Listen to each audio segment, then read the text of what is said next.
Hello again, and welcome to the Christian Science Monitor for Friday, April 9th, 2021. My name is Pam, and let's begin. Community College, How Education's Best Kept Secret Stays Afloat by Sarah Matusik in New York. The numbers caused concern. 6,000 students who'd registered for fall and winter classes weren't signed up for spring. It was January, and Los Angeles City College hoped to teach more than twice that number of students starting the following month. So the school recruited more than 100 volunteers, half faculty, to call them, not just about registration, but for a check-in. Once they realize somebody from LA City College is calling them, they're actually very thankful and relieved, said Armina Deragishianian, acting dean of outreach and student life. A similar effort last March saw staff following up with each student over a call, text, and email when the college turned remote. Both campaigns paid off, she says. The concerted outreach directly contributed to retaining nearly all of last year's student headcount. Community college enrollment saw the steepest decline in higher ed overall during the pandemic.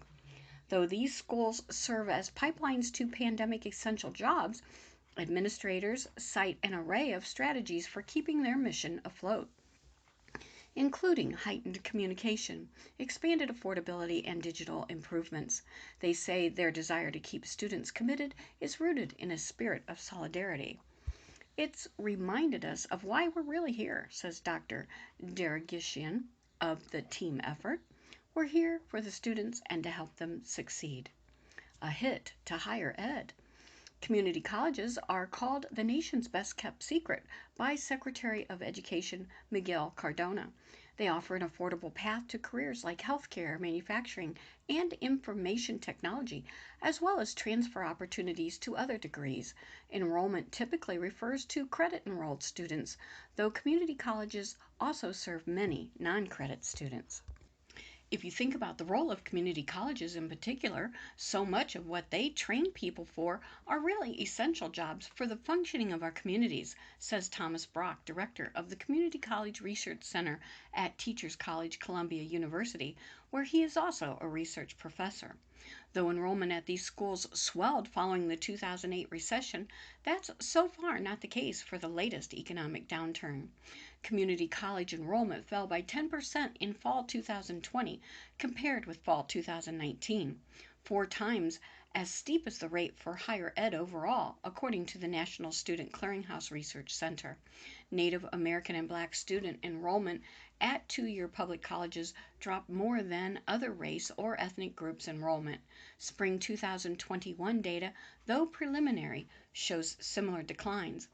If students skip post-secondary education, they're at a long-term disadvantage in terms of their economic prospects, says Dr. Brock. At an analysis of fall census data he co-wrote surveyed households with at least one member with higher ed plans. A third of community college households cited virus-related concerns as the reason their plans changed, and nearly the same share, 31%, said affordability or changes to financial aid influenced their decision. Both shares were higher than that of four-year college households. Federal support may be in store. The American Jobs Plan announced by the White House March 31st proposed $12 billion for infrastructure upgrades at community colleges and for addressing access to these schools in education deserts. An additional proposal this spring could include free community college, the New York Times reports. We're very excited about that conversation because we could see how important it was to our students this year, says President Sandra Curtinis of Community College of Baltimore County in Maryland, or the CCBC. Scholarship incentives. It's difficult to determine what caused certain community colleges to maintain or even increase student headcounts this fall. Dr. Curtinius credits enrollment retention at her school in part due to expanded affordability. CCBC primarily serves white and black students, pooled around $35 million in federal, state, and college funds to offset the cost of attendance through merit and need-based scholarships. That help attract students like Shannon Hughes. Following a layoff last spring, she relied on unemployment checks that didn't always arrive. Job loss forced the master electrician to reflect on how to progress in the trade she loves, which she entered in 2007 after a few years in the military and warehouse work. She had long wanted to attend college, but says the cost and self doubt helped hold her back. Without her scholarship at CCBC, Mrs. Hughes said she likely wouldn't have enrolled. She loves the school, especially English 101. With every class that I take and everything that I learn, I'm just grateful, she says. During fall last year, 81% of credit enrolled CCBC students received full or partial scholarships, nearly double the normal share. The extra assistance meant more low income students benefited this year, says Dr. Kurtinitis, and incoming federal aid will help keep financial aid higher.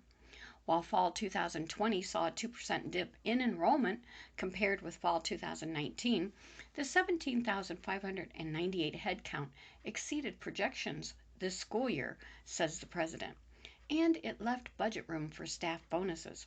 A fifth of fall instruction remained on site for students, an option that Dr.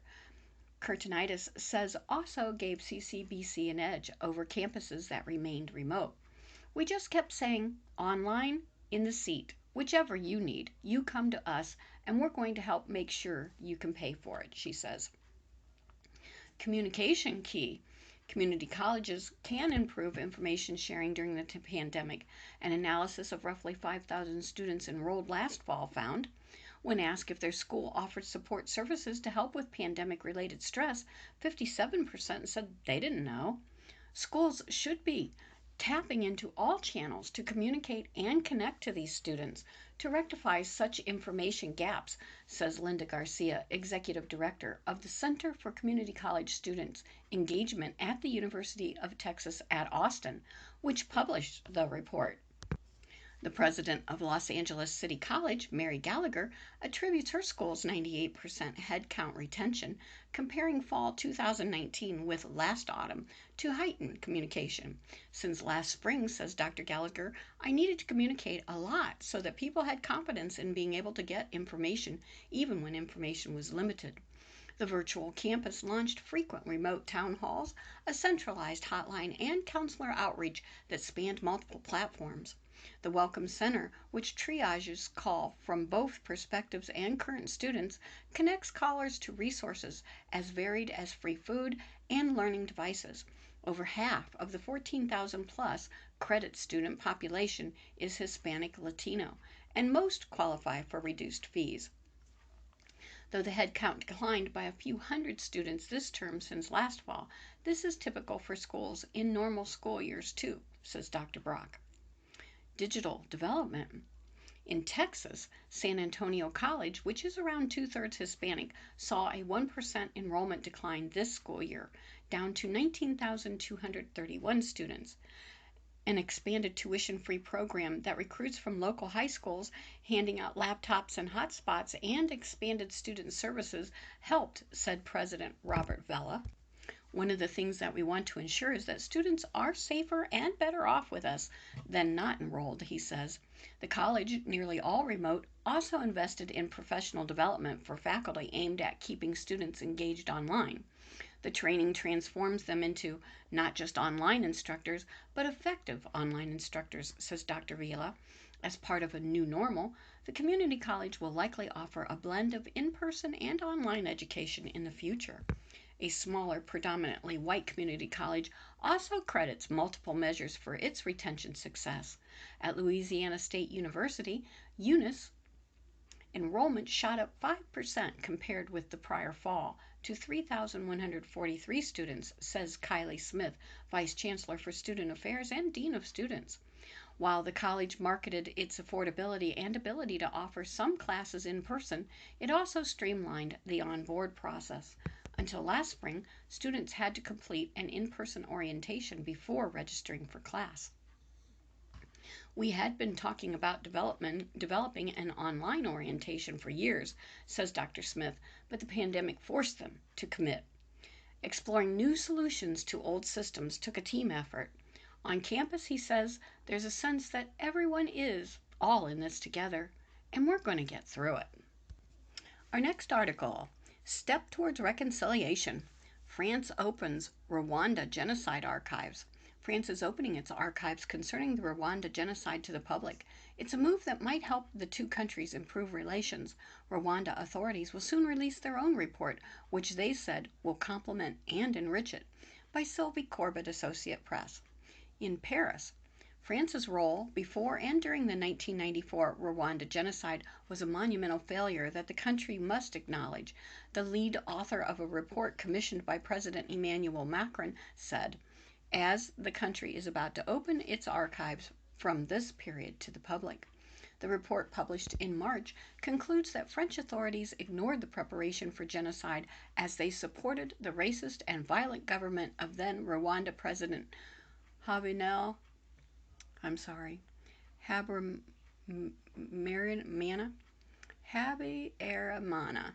and then reacted too slowly in appreciating the extent of the killings. But it cleared them of complicity in the slaughter that left over 800,000 people dead, mainly ethnic Tutsis and the Hutus, who tried to protect them. Mr. Macron's decision to commission the report and open the archives to the public are part of his effort to more fully confront the French role in the genocide and to improve relations with Rwanda, including making April 7th, the day the massacre began, a day of commemoration. While long overdue, the moves may finally help the two countries reconcile. Historian Vincent Duclerc, who led the commission that studied France's actions in Rwanda between 1990 and 94, told the Associated Press that for 30 years the debate on Rwanda was full of lies, violence, manipulations, threats of trials. That was a suffocating atmosphere. Mr. Duclerc said it was important to acknowledge France's role for what it was, a monumental failure. Now we must speak the truth, he added, and that truth will allow, we hope, France to get a dialogue and a reconciliation with Rwanda and Africa. Mr. Macon said in a statement that the report marks a major step forward towards understanding France's actions in Rwanda. About 8,000 archived documents that the Commission examined for 2 years, including some that were previously classified, will be made accessible to the general public starting Wednesday, the 27th anniversary of the start of the killings. Mr. Duclerc said documents, mostly from the French presidency and the Prime Minister's office, show how then-President François Mitterrand and the small group of diplomats and military officials surrounded him shared colonialist views, including the desire to maintain influence on a French-speaking country that led them to keep supporting Mr. Habyarimana, despite warning signs, including through delivery of weapons and military training in the years prior to the genocide.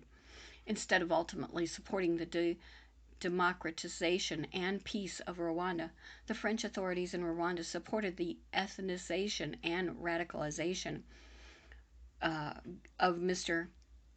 Habyarimana's government, Mr. Duclerc stressed. France was not complicit in the criminal act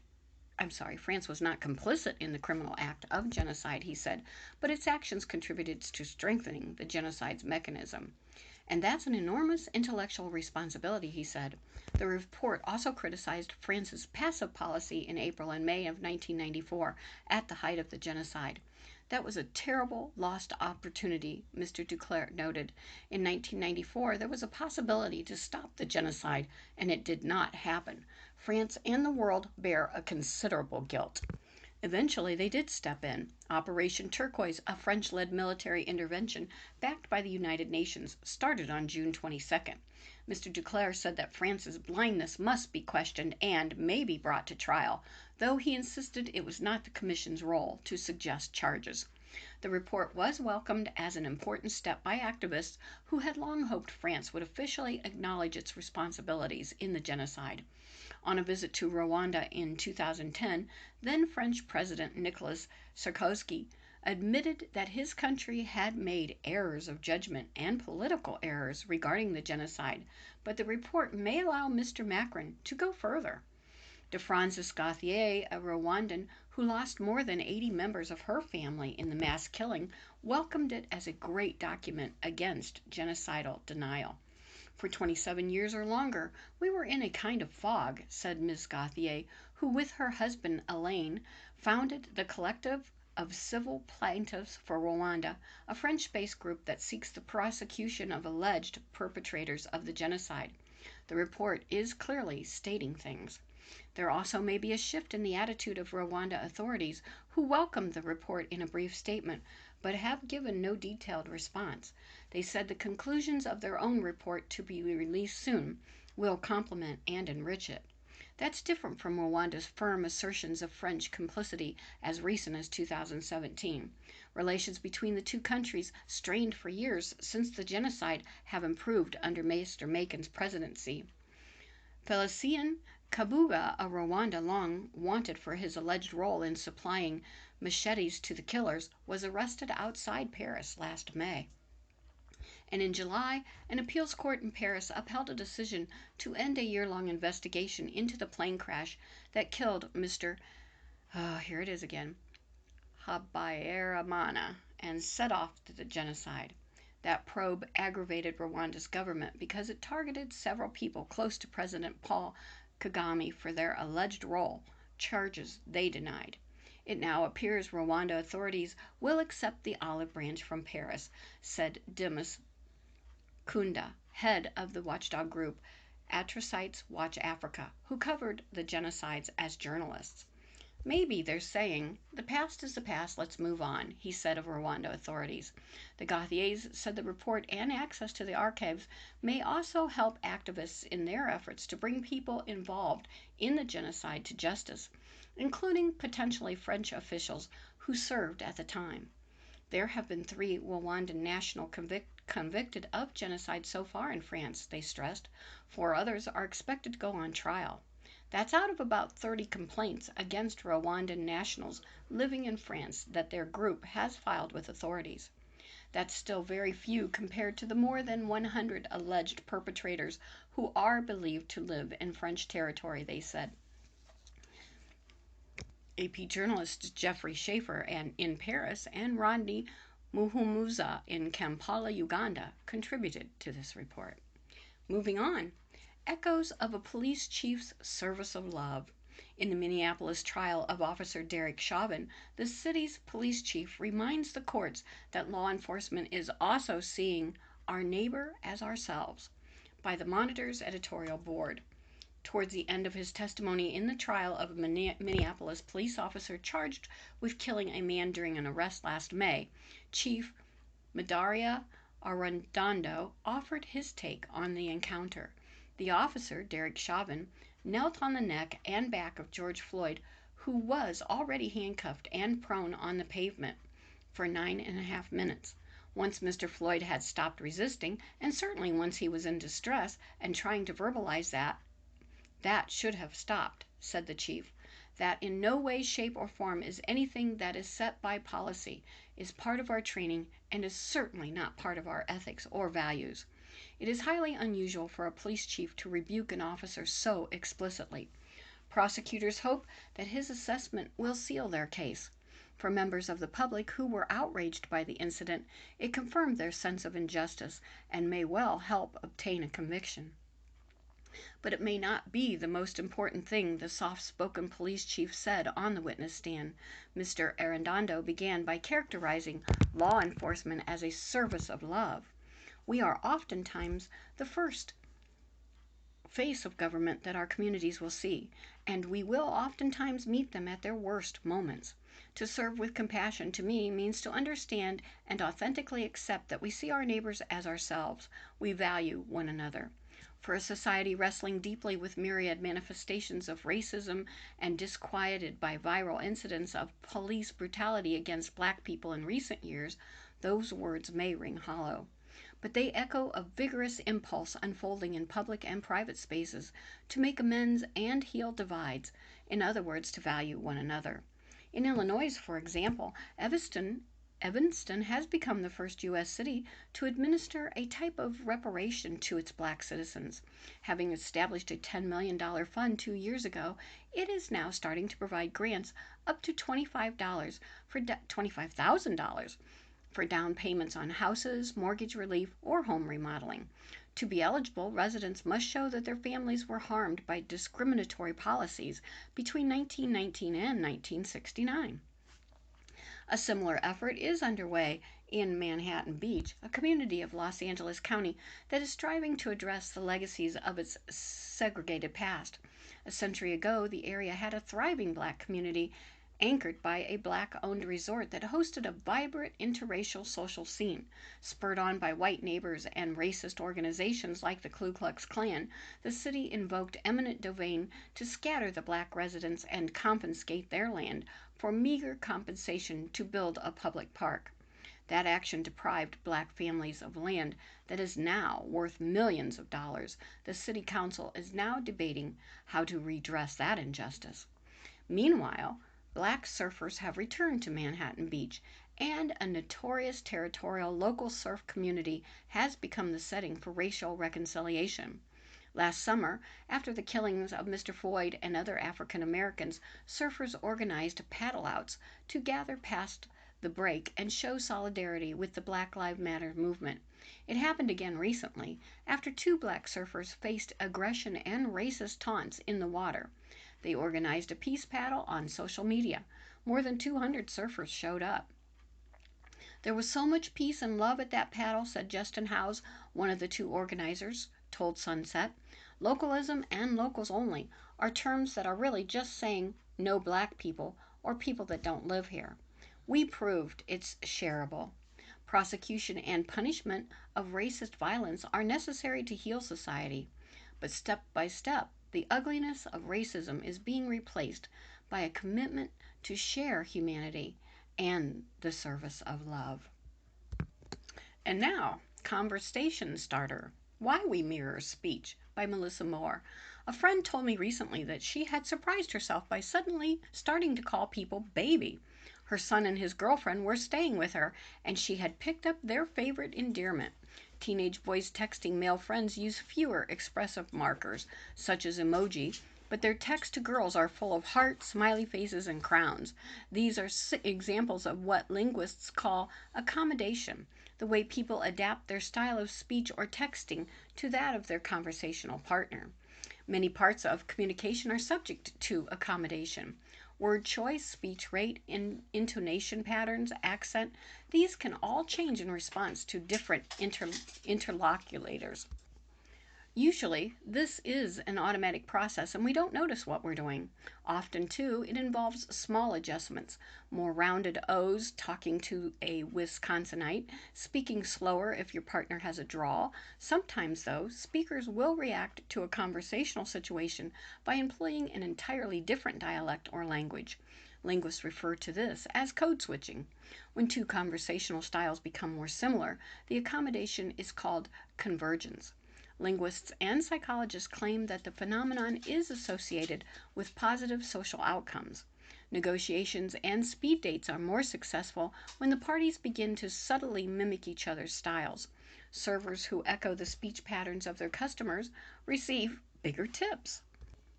You might think then that the more you sound like your conversational partner, the better, but actually you can have too much of a good thing. Matching another person too closely or along too many linguistic dimensions feels overfamiliar and creepy. In a successful conversation, the speaker finds the Goldilocks level of convergence, neither too much nor too little. Another kind of accommodation, divergence, can help strike this balance. This involves responding to your partner's conversational style by emphasizing how yours differs. It is a way of asserting one's own identity, perhaps, or subtly suggesting disagreement. You might respond to someone speaking slowly by speeding up your own speech. For example, "You don't have time for this. You have things to do." Nearly everyone accommodates their speech to others in some extent, but linguists have found that certain speakers are more likely to demonstrate convergence. Women mirror their partner's style more often than men do. People in positions of lower status will adopt the speech patterns of people in higher status roles. Interestingly, regardless of gender or status, people who score highly in empathy on personality tests are also more likely to accommodate others' speech.